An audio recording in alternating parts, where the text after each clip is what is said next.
अरे हरियर हरियर जंगल गावे, नदिया गुनगुन गीत सुनावे।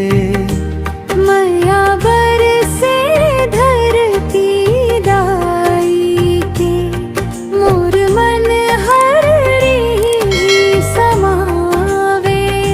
मोर धरती मोर परान, प्रकृति है मोर पहचान। जल जंगल ओ धरती दाई, राखबो सब मिलके शान। भोर बिहान चिड़ै चहके, सूरज है सोना किरण बिखेरे। महुआ सागौन डोले, मंद मंद पवन फेरे।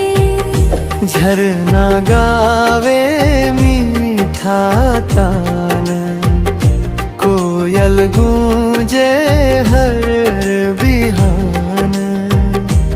धरती दाई के कोरा मन, बस थे मोर पूरा जहान।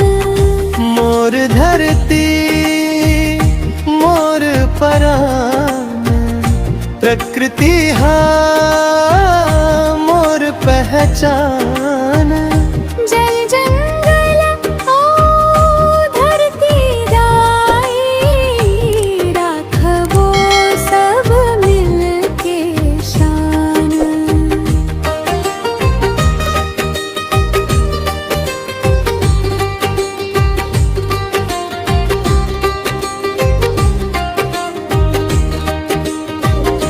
बरखा के पहली बूंद गिरे,